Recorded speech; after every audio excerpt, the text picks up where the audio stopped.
wise when the fire went up last night. Silence. What's up sa inyo mga itik? Ngayong araw guys, heto na nga pala ang aming ikatlong araw ng aming paglalakbay sa aming isinasagawang Philippine Loop. At dahil nandito na nga pala tayo ngayon sa Mindoro, ay talaga nga namang in-enjoy namin yung mga nadadaanan namin dito, napakagandang lugar. At habang binabaybay nga pala namin yung mga kahabaan ng kalsada dito, ay hindi nga pala namin nakalain na may matatagpuan kami ditong isang napakagandang spot. Dito nga pala to guys sa Abra de Ilog. Grabe, sobrang ganda dito guys, napakalinaw ng tubig.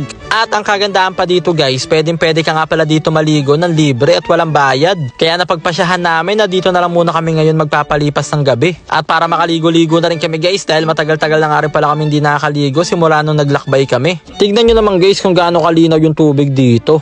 Grabe guys, ang ganda na napuntahan naming spot dito. Ayun oh, hindi namin unexpected, sobrang ganda.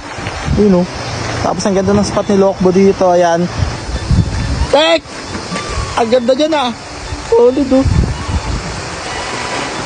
Ayun oh, parang paraiso. Tek, ito na ba yung sagot sa panaginip mo? Ito na ako! Ganda dito guys. Kaya tara na, langoy na. Tol, Tignan mo naman. hinahanap pa natin, maghapon na. Dito na pa natin matatagpuan. Ayun oh, Sulit yung 3 araw na walang ligo. solid oh. Parang paraiso talaga. Amang langoy yung mga itik oh.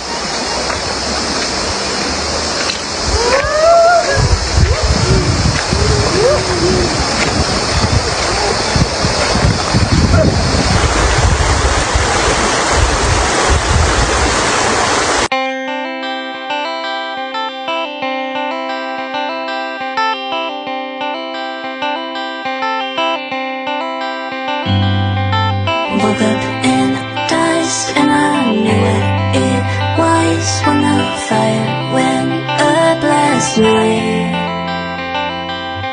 Silence turned on and the neighbors were gone. Should have left but we stayed inside.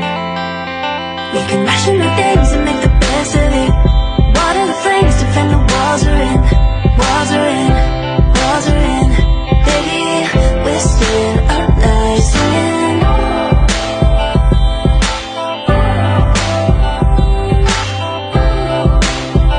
And take you stop and think about it.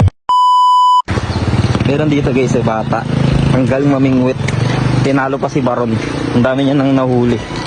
Kamain siya. Yung mga nahuli niya. Be, okay na tignan ko, be. Yung nalo niya. Yung huli mo. Dami yun. Masarap daw to iprito.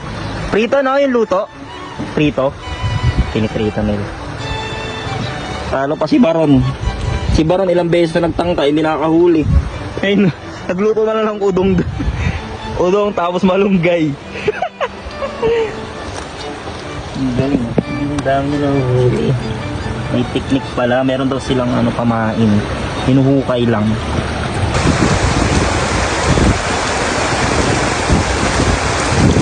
Tamang luto si Baron oh. Tal, anong ulamin natin ngayon, Tal? Ang ulam natin for today's ay udong na may sardinas. Ito pala ang gamit natin sardinas, pre. Ay, nagpapasikat. Nagpaparinig.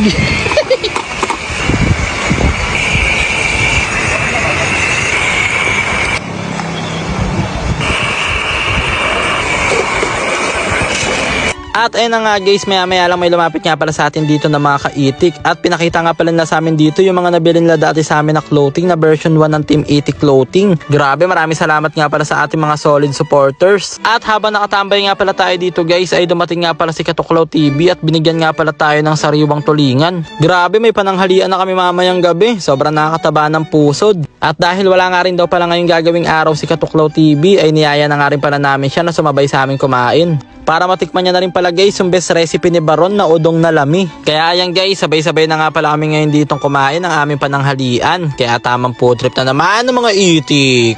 At syempre pagkatapos nga palang kumain ay hindi nga pala pwedeng mawala ang napakasarap na kape sa napakagandang tanawin. Ayan, may customer nga pala tayo. Suki nga pala natin si Sir. Suki time niya palang bumili sa atin. Suki na natin. Okay na sir, wag lang para... Sir, thank you po. Sir, Thank you. Bye-bye po.